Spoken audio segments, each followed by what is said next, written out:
plane, la realidad se impone. El diálogo interno que pretendíamos que se hiciera lo vamos a suprimir para dar paso a las intervenciones de los que estáis ahí escuchando. Un comentario breve que no sé si estaréis de acuerdo o no, pero yo aprecio. La mesa está compuesta por personas que están en el criterio un poquito escorado. Yo he escuchado lo mismo 4 veces. No ha habido mucha diferencia entre la posición atea, sí, diferencia, pero no esencial, lo cual me extraña, me sorprende. He visto también, por ejemplo, que cuando se han referido a Jesús no han dicho en ningún momento que le estaba empleando Jesucristo. Jesucristo es la versión divinizada de Jesús. Y yo, a mí me maravilla eso. Jesús, que era un judío como los judíos que actualmente hay en Israel y en otros sitios, que por supuesto como judíos creía en Dios, en Dios de Israel. Jesucristo, cuando murió, ¿verdad? Sentenciado por las insignias de los dos poderes que entonces había en Palestina, el romano y el sanedrín, la casta sacerdotal y la política. Él lo que sí que tenía un profundo sentido espiritual. La historia, la organización eclesiástica, etcétera, lo divinizó y ha construido el Jesucristo. Pero el Jesucristo y la teología es el mentor de este grupo evangélico que en Brasil le han montado un golpe de Estado a Lula da Silva. Es decir, utilizamos a Jesucristo, no Jesús, sino Jesucristo, para cualquier cosa. Y esto lo quería decir. Bueno, no me quiero...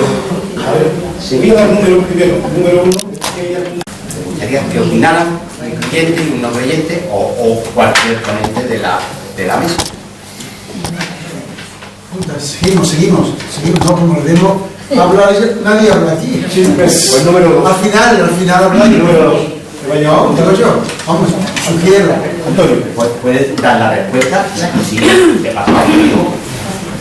La experiencia es que como empieza a responder uno por uno, no hablando. Hablamos dos nada más.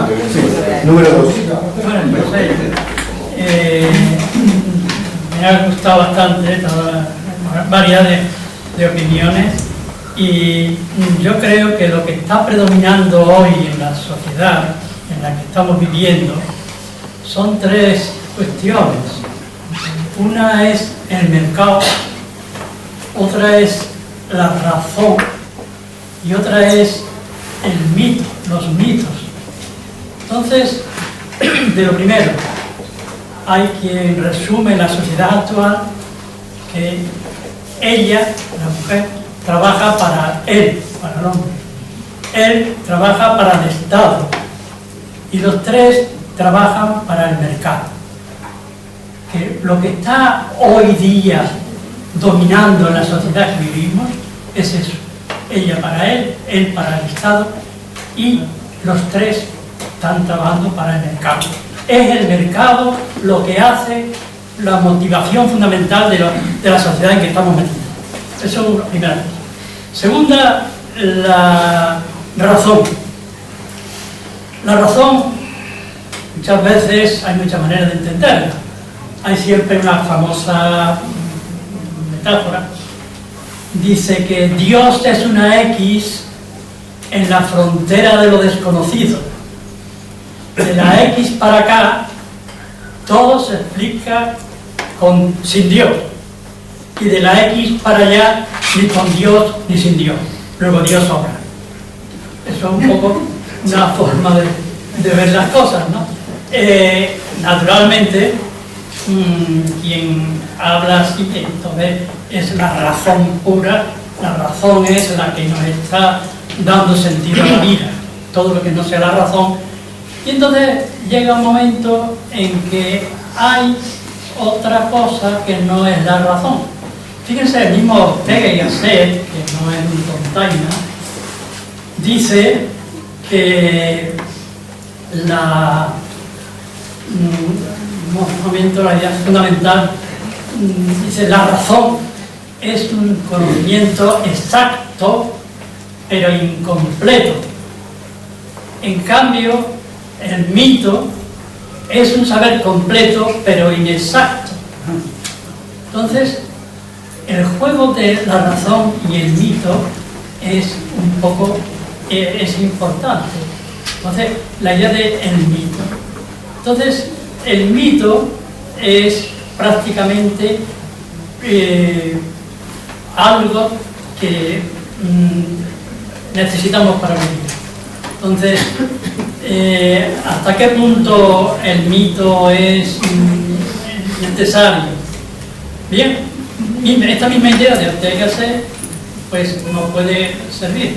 Pero también hay una idea de Nietzsche, que era un racionalista, dice que realmente lo mismo que el ser humano está, bueno, ser humano, ser viviente, ¿no? Está la dialéctica macho y hembra, hombre y mujer. También en la naturaleza está continuamente, hay una dialéctica. Y esa dialéctica se puede explicar muy bien solamente mediante mitos. Por ejemplo, el mito de Apolo y Dionisio. Esos son dos mitos, precisamente, que explican perfectamente el mito. Bueno, ya está. El mito es eso. La manera de explicar que en el hombre hay una fuerza ordenada por el orden y otra fuerza por el fuego, por el cambio, y eso es lo que hace desarrollar la sociedad, pues es el mito. Y que necesitamos mitos para vivir, necesitamos mitos para todo. Número 3. Sí. Muchas gracias por vuestra intervención. Y yo quería plantear una cosa a la que ha hecho referencia Teófilo al hablar de la política, es la relación entre la religión y la política, ¿no? Cuando la religión se convierte no solamente en algo espiritual, sino que afecta al modo en que las personas y las comunidades viven. Entonces, yo creo que a los que miramos a la religión intentando razonar, hay una serie de contradicciones que nos llaman mucho la atención, ¿no? Y decimos, bueno, como nadie de los que se consideran vinculados a estas ideas, o lo intentan, pero desde luego no suena mucho, dice, oye, vamos a pararnos y vamos a decir cómo encaja la organización de la Iglesia Católica, esa opulencia con el mensaje de Jesús al que habéis hecho referencia, ¿no? Y también cómo, o sea, yo desde el punto de vista de que una persona tenga una fe y eso le ayude a ser mejor persona y a entender mejor la vida y a relacionarse, me parece estupendo. Pero cuando eso se transforma en una organización, y esa organización, no hablo solamente de la religión católica, hay muchas, pues hace todo lo contrario, o sea, se convierte en un obstáculo para que las personas puedan desarrollar su vida, y cuando no, le impone, la verdad, cosas terribles, ¿no?, que estamos viendo en algunas partes del mundo, en Palestina, en Afganistán, en Polonia. Y cómo es compatible ese mensaje de bondad, de dulzura, de comunicación con la naturaleza y con las otras personas, con esa oposición al desarrollo social, cultural y científico de la humanidad. Con eso, siempre que intentamos ir para adelante, hay una religión tirando para ponernos lo difícil, ¿no? Esa es mi impresión. Número 4 creo que... Aquí.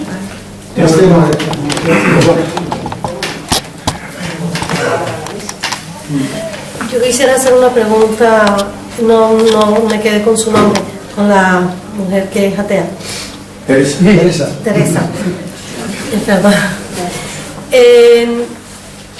Si para usted después de la muerte no existe nada, entonces, ¿cuál sería el significado de la vida?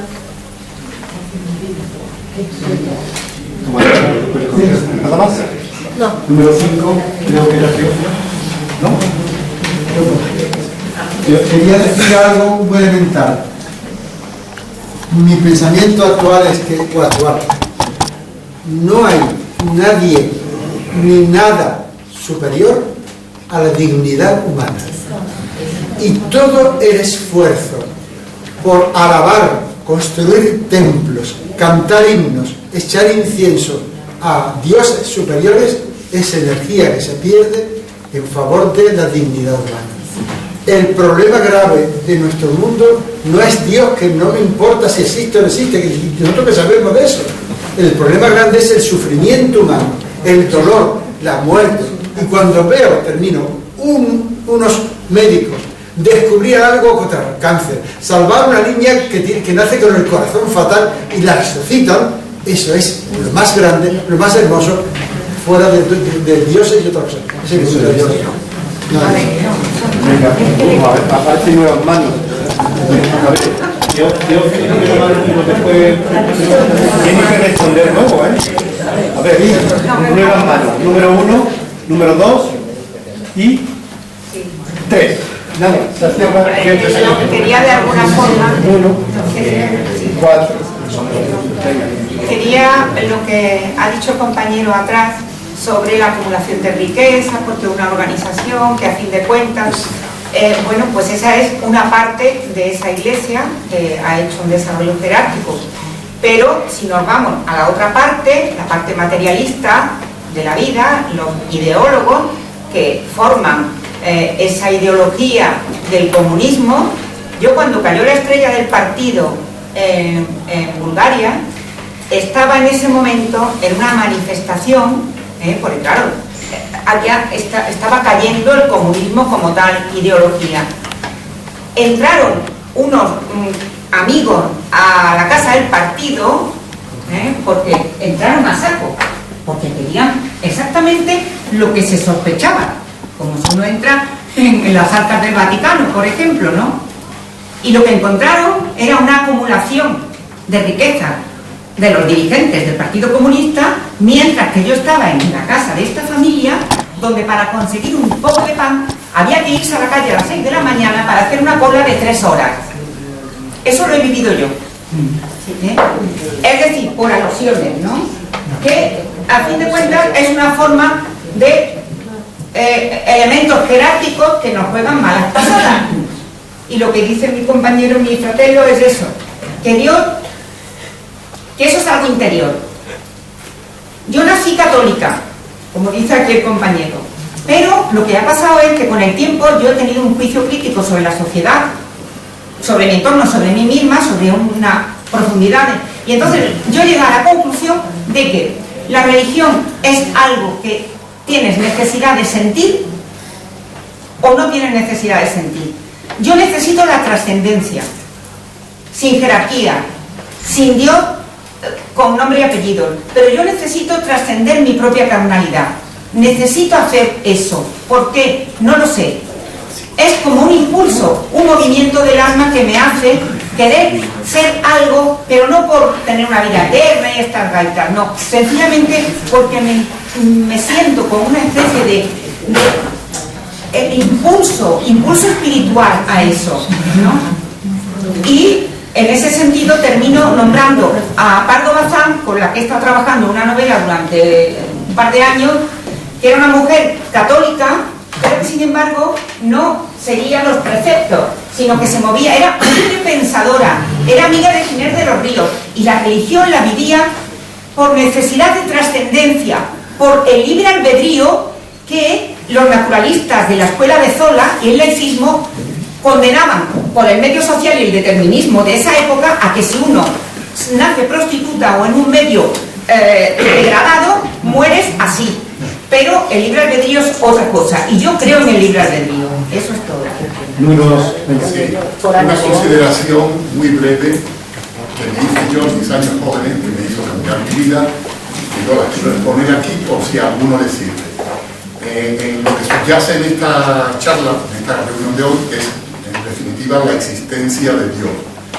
Yo me planteé que había una pregunta todavía más fundamental y más primaria, y es: ¿existen seres espirituales? ¿Puede existir algo espiritual sin la materia? Porque eso tiene dos trascendencias. Ese Dios tendría que ser espiritual. Pero si yo parto de la base de que no pueden existir seres espirituales, ya tengo la respuesta a esa pregunta. Pero incluso si eso no queda claro, el hecho de que no puedan existir seres espirituales es que yo no tenga alma. Y si yo no tengo alma, ¿de qué me sirve toda la elucubración sobre Dios? Si Dios no se manifiesta y no se pone en contacto con las personas ni durante la vida ni después de la vida, puesto que no hay alma. Entonces esa consideración para mí me cambió la vida. Llegué a la conclusión de que seres espirituales no hay. Me hice ateo, como dije, yo nací en una familia religiosa, pero terminé siendo tan ateo como ha dicho Teresa, y quiero simplemente transmitir esta consideración por si alguno debate. Nada más. Perfecto. Número 3. ¿Había por ahí otra palabra que dice? Sí, es la última intervención, ¿no? La que yo también contesto. En homenaje a Teófilo. Yo recuerdo de niño un pueblecito que hacíamos, los que dibujábamos muy mal, que era hacer un dibujo y decir ¿qué pesa? Y empezaba la gente a decir cosas. Y recuerdo uno en concreto, dos circunferencias concéntricas. ¿Qué ves? Y cada uno, huevo frito, no sé qué, no sé cuánto, y decía, no, esto es un mexicano durmiendo la siesta mirado desde el cenit. Bueno, pues yo recuerdo que en clases de teoría del conocimiento, de epistemología, aprendí a empezar a mirar las cosas no desde el punto de vista desde el que me pusieron, sino a moverme a derecha, a izquierda, a mirar hacia arriba o mirar desde arriba, a ir cambiando, porque la realidad es polifacética. Y todo el que pretenda, para mí, todo el que pretenda decir esto es así, ya está en cierto modo faltando a la realidad, porque la realidad es polifacética. Entonces creo que mirar con clichés preconcebidos o clichés a los que nos hemos adherido o que nos han puesto desde la infancia nos empobrece muchísimo. Nada más. Bueno, yo por alusiones también me gustaría contestar. En primer lugar, yo no creo que haya contrapuesto comunismo y fe. Yo no he venido a defender el comunismo. No, déjame hablar. Perdón, es que he contestado al fondo, no sí, no, pero en ese sentido cierta, vamos, al menos me he sentido por ahí. Quiero decir, yo he contado la historia de mi familia porque, y tampoco quiero eludir que era comunista porque me parece importante en esta España desdemonizar a las personas que tuvieron esa opción en determinadas circunstancias históricas. Yo no hablo de eso porque no me da cuenta, pero el comunismo para mí, en fin, también fue una fe con su iglesia, y yo en ese sentido tuve también en los años 80 mi crisis de fe. Sí, yo, todo eso lo cuestioné, leí libros sobre la realidad de la Unión Soviética y de todo aquello, y en un momento dado no pude que le decía a mi madre, yo no creía en los partidos comunistas y ya no lo podía entender, pero bueno, quiero decir que yo aquí quiero quitar, o sea, aquí no he venido a defender el comunismo, ni creo que debamos contraponer comunismo y fe, para nada, ¿vale? Luego ya yo tenía o sea, aquí creo que la opción por los pobres no es un patrimonio de la fe ni de Jesucristo, o sea, mi padre en su momento, hijo de la burguesía, regalaba sus zapatos a los niños pobres y fue una opción por los pobres la que hizo en un momento histórico en la que el comunismo parecía, frente a una iglesia reaccionaria, rica, que no hacía nada por los pobres, sino que todo lo contrario en aquellos años, o al menos así lo percibían, pues fue la opción no solo de mi padre, sino de muchísimos trabajadores y de muchísima gente. No quiero ocupar más tiempo, pero lo que ha dicho Leo ahí al fondo lo tenía apuntado. Hay una pregunta que le ha hecho aquella señora. Sí, bueno, me parece una pregunta muy profunda. Encontrar el sentido de la vida no es fácil, porque para mí no hay un sentido después de la vida, o sea, como ha dicho usted, yo no creo que haya nada después de la muerte, ni creo que haya un ser superior que me haya puesto sobre este mundo. Yo me construyo mi propio sentido de la vida, en ser buena persona, en relacionarme con los demás y ayudar. Me parece significativa que aquí 3 personas coincidimos que los 3 somos voluntarios o trabajadores de Sevilla Coge. ¿Sí? El no creer en Dios no impide que uno sea solidario y quiera ayudar a los demás, para mí todo lo contrario. Entonces mi sentido de la vida pues, es ser una buena persona, querer a mis hijos, querer a mi marido, querer a la gente y intentar ayudar en lo que puedo y también intentar hacer un mundo mejor. Eso lo he heredado y lo siento y lo hago. Sí, muy breve. Cuando nosotros hablamos de opción por los pobres no lo hacemos como algo excluyente ni patrimonial. Es como yo pauto desde mi creencia esa opción política que yo hago. ¿No? En absoluto se niega que otra gente, muchos que dicen que Jesús fue el primer comunista, ¿no? Solamente una cosa, del aborto me gustaría entrar. Lo que decían allí al final, que cómo podemos nosotros sobrellevar esa carga de la historia de la Iglesia y de la riqueza. Y yo te digo, pregúntales a ellos, si es que yo, ¿qué quieres que yo te diga? Si es que yo sufro eso tanto como cualquiera, ¿sí? Como una comunista, que yo además me siento más cerca de ella en su fe comunista. Lo más interesante, lo de la fe comunista. Si al fin de cuentas todos tenemos una fe. A ella se le puede echar la culpa de todos los desmanes que ha hecho el comunismo, porque ella qué culpa tiene. Por eso tiene que dejar de creer en su fe comunista o en su creencia. O sea, yo, ni siquiera Dios, ¿quién soy yo para defender a Dios? Yo que soy lo más pequeñito del mundo. Entonces, ¿qué veo yo? Pues de verdad, pregúntales a ellos. ¿Qué quiere que te diga? Que sí, que es verdad.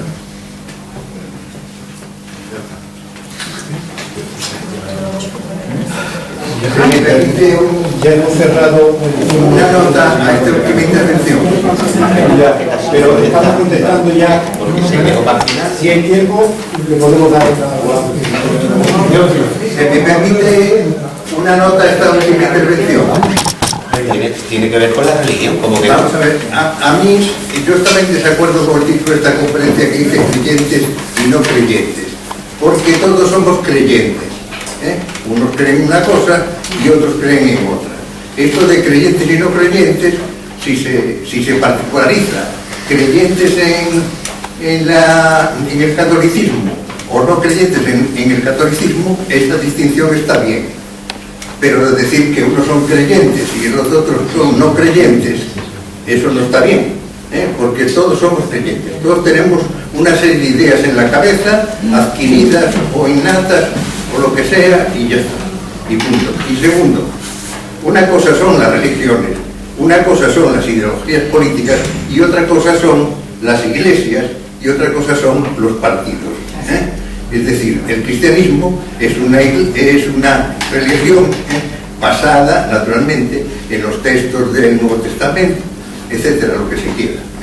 Y en cambio la Iglesia Católica, que es un grupo de personas organizado con finalidad proselitista, pues supuestamente proselitista, y claro, como todo grupo de personas, pues le incluyen sus finalidades propias, y eso, digamos, es lo que distingue a la Iglesia o la ideología que acaba rodeando a la Iglesia del cristianismo.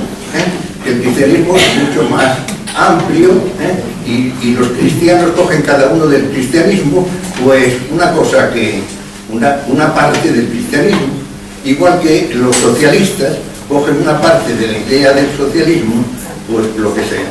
Una cosa es el socialismo y otra cosa son los partidos socialistas, los partidos que se reclaman de socialismo. Los partidos son agrupaciones de prosélitos, de personas que pretenden una finalidad prosélita basada, digamos, en la ideología que sea. Vamos a dar aborto. Me gustaría decir varias cosas. Estoy plenamente de acuerdo con lo que ha dicho este señor hace un momentito, lo que acaba de decir. Todo en el fondo, yo dije al principio que estaba convencido de que nos planteamos las cosas razonando, pero al final decidimos por una opción personal. Eso en el fondo es una fe. No hay motivos que te convenzan y te hagas ateo, me parece, ni que te hagas cristiano. O sea, motivo en el sentido de un razonamiento, esto así, así, así. Por tanto, creo en Jesús. No. O no, así no funcionamos. Me parece que funcionamos de otra forma. empezamos a razonar y todo eso, pero al final decidimos personalmente por dónde nos inclinamos. Por eso yo también le dije a Miguel el primer día cuando me grabó esto, digo, para mí yo poner razón y fe no son dos campos opuestos, sino son dos campos que están mezclados de distintas formas en cada uno de nosotros. Entonces nosotros tenemos razón, por ejemplo, nosotros, es decir, un cristiano usa la razón, lógicamente, y tiene también una fe. Una fe, en este caso sería religiosa. Un no cristiano, por ejemplo, ella puede usar la razón, lógicamente, pero también sus planteamientos vitales son una opción personal, que eso se parece mucho a una fe no religiosa, pero se parece mucho a una fe. Es una cosita que quiero decir. El aborto. El aborto. Sencillamente una cosa. A mí me parece que en este tema, como en tanto, nos lían, nos comen el coco de forma indecente. Parece. Vamos a distinguir. Se dice, ¿tú estás de acuerdo con el aborto o con el aborto? Pero un momentito. Cuando se habla del tema del aborto, normalmente se habla de la despenalización del aborto, que eso es una cosa. Y otra cosa, la decisión personal ética que toma una persona respecto al aborto. Son dos cosas distintas. Entonces, ¿por qué se mezcla todo eso? Para guiarnos, al final, son dos cosas distintas. Despenalizar el aborto es un asunto político, que se decide democráticamente en un país. Eso es un tema. Y otro tema distinto es, si tú personalmente, o tú siguiendo las creencias de tu comunidad, estás a favor o estás en contra del aborto. Eso son cosas distintas. Y otra cosa muy distinta, si te encuentras la situación de plantearte si abortar o no abortar. Si una mujer se plantea, etc. Es otro contexto distinto. Pero nos lo dan todo mezclado y así nos liamos. Otra cosa, pero ahora, como ha dicho Antonio, me parece que, para aclararme un poquito, existe un lenguaje racional que utiliza la ciencia, y como dije al principio, no todas las ciencias son iguales, ni mucho menos la antropología social es igual que la física. La exactitud de la física es una, la antropología social es otro tipo de conocimiento, otro tipo de exactitud. Y cuando la antropología estudia hace 10.000 años cómo estaban las cosas, yo creo que hay muchas dudas ahí en ese tema. Hay de certeza clara y poquitas, ¿no? Entonces, estaba diciendo, y entonces hay otro lenguaje que es el lenguaje mítico de Carl Jung. Los asuntos profundos de la vida no se hablan con lenguaje matemático, ni físico, ni químico, ni semejante. Se hablan con lenguaje simbólico, metafórico, que es el lenguaje mítico. Lo malo es que cuando nos tomamos al pie de la letra, cuando una le dice a la niña, ¡ay, mi reina! Dice, yo no soy reina de España. No te estoy diciendo que reina, estoy diciendo otra cosa. Entonces el lenguaje simbólico, metafórico, eso hay que saber leerlo. Yo creo que lo sabemos leer normalmente. Lo malo es que algunos se lo toman al pie de la letra. Porque al pie de la letra no se puede tomar ese lenguaje. Pero ese lenguaje, lo importante es que hay detrás, ¿qué es lo que se quiere decir? Por ejemplo, cuando se dice que es la mar de grande. Esto es la mar de grande. Eso es un lenguaje metafórico, ¿no? En Sevilla hay una catedral, la mar de grande. ¿Qué significa? Tan grande como el mar. Dice, mentira, ¿cómo es tan grande como el mar? Hombre, no todos los de la letra. Pues así pasa en muchos asuntos religiosos relacionados con la religión directamente. Y también con los planteamientos, digo yo, de tipo de vitales, de la muerte, la vida, la libertad, el enamoramiento, todas esas cosas. Se utiliza un lenguaje muy particular. Hay que tener en cuenta qué lenguaje es. Otra cosita. Se ha dicho aquí que no se ha nombrado a Jesucristo. A mí me llama mucho la atención la historia de la iglesia, que se peleaban, se mataban unos a otros, porque decían, Jesucristo es así, que sigue de esta forma, que sigue de otra forma. Y yo personalmente lo que creo que Jesús es una manifestación particular, muy especial de la divinidad. Ahora, ¿cómo se formula eso? Con palabras, si era hijo de Dios, no era hijo de Dios. Es decir, hijo de Dios son dos metáforas juntas. Hijo y Dios. Porque lógicamente Jesús no era hijo de Dios en sentido literal como es un hijo aquí, una madre presente.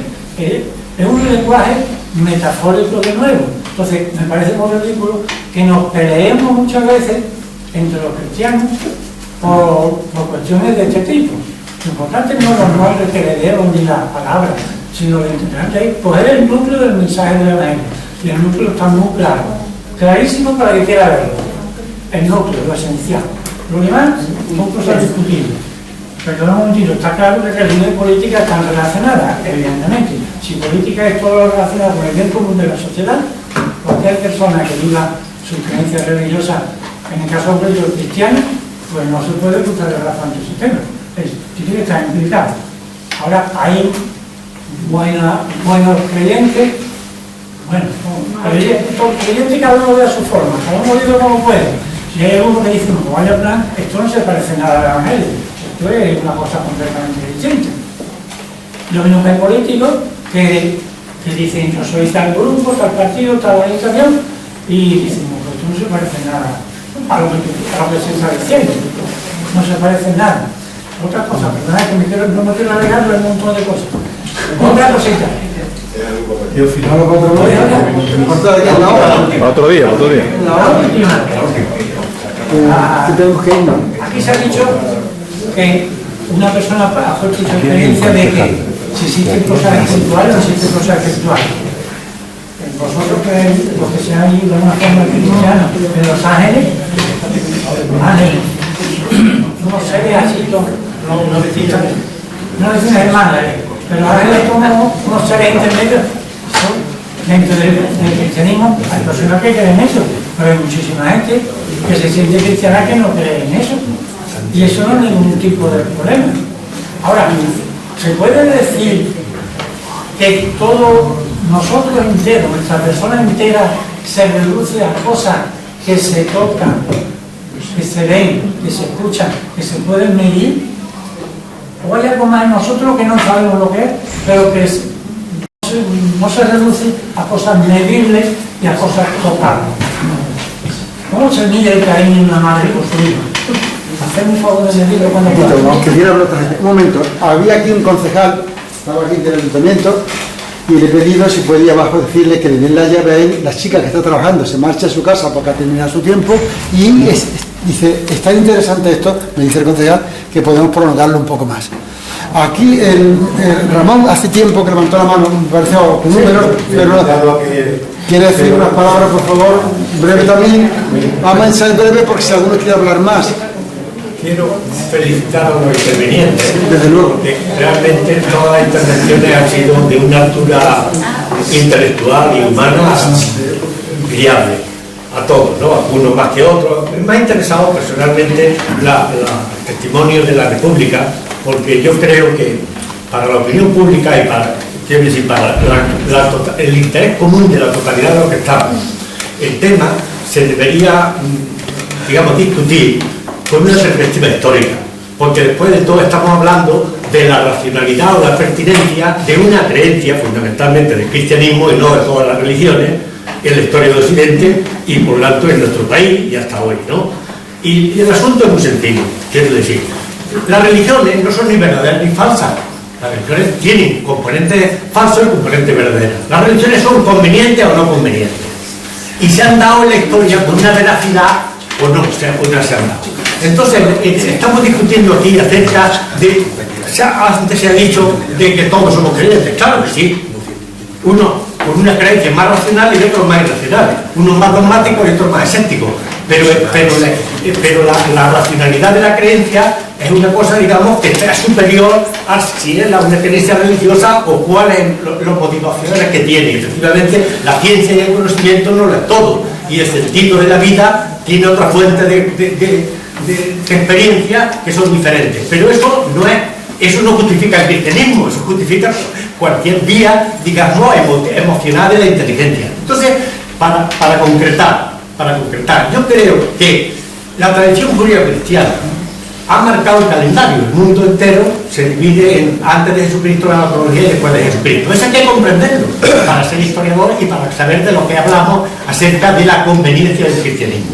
Es decir, y hay que ver, digamos, por qué en un momento el mesianismo de los judíos, a través de San Pablo, se crea una iglesia y trasvasa toda la destrucción y el colapso de la expectativa del Mesías a Jesucristo. ¿Y por qué el Imperio Romano y el mundo grecolatino, que tenía una alta civilización estoica y epicúrea y tenía los dioses compatibles con la vida humana, al caer y abrir la invasión de los bárbaros, pierden el desprestigio? Y los bárbaros precisamente se convierte en el cristianismo porque el cristianismo estamos hablando de unos siglos después de la caída del Imperio Romano, ha tomado el poder. Y entonces estamos hablando de San Agustín. Es decir, hay que ver cómo en el mundo ha venido San Pablo y San Agustín a articular unas creencias nuevas cuando otras se han derruido.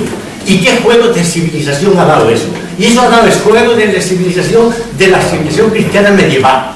Y cuando se llega al Renacimiento, el cristianismo ha dejado de ser la organización productiva de la vida humana, ha dejado de producir catedrales románicas y góticas y ha dejado y ha asimilado el mundo pasado, el mundo del pasado. El cristianismo no sería una filosofía, Santo Tomás no sería un filósofo sin Aristóteles, ni Maimónides sin Platón y Aristóteles. Y entonces tenemos, digamos, el hallazgo genial de San Agustín y la pertinencia de San Agustín. Pero eso no es, digo, ni verdadero ni falso, eso es conveniente y da un juego histórico. Y cuando llega el Renacimiento, para simplificar, hay un momento feliz que se puede ser cristiano y humanista al mismo tiempo, el humanismo cristiano, de Montaigne, y son escépticos, y de Erasmus, y de Luis Vives. Pero la civilización occidental en ese momento crea un giro de guerra religiosa dentro del cristianismo, protestantes y católicos, que destruyen ese optimismo del Renacimiento y vuelven a incluir en la política de los estados la política del dominio de las conciencias. Es decir, y estamos hablando ya de una etapa del cristianismo fundamentalmente negativa. Es decir, la historia humana, desde el Renacimiento hasta ahora, hubiera sido mejor sin el peso de la Iglesia Católica. La Iglesia Católica ha sido una organización criminal. La Iglesia Católica roba, inmatricula las propiedades que no son de su profesión. La Iglesia Católica ha sido, con la monarquía católica española, la Inquisición, la causa... Bueno, vamos a ver. Es que quiero decir que si esto se quiere comprender, hay que ver... Muy bien. Pues antes Castilla.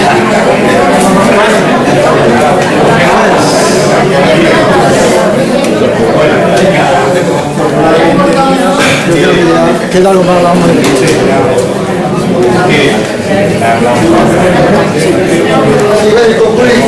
Lo de creyente y no creyente, el responsable del título se mueve.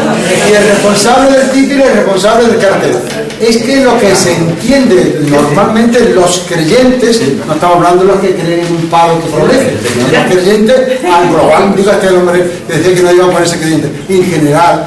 Cuando dice los creyentes de España, todo el mundo sabe que no son los que creen, yo qué sé, en el nacimiento de un palo, como diga, creen en la divinidad. Y los no creyentes, digo, perdona por el título, habíamos puesto razón y fe y ellos me dijeron que razón y fe varios, no, verdad que no, eso es razón. Ya está. ¿Qué hacemos?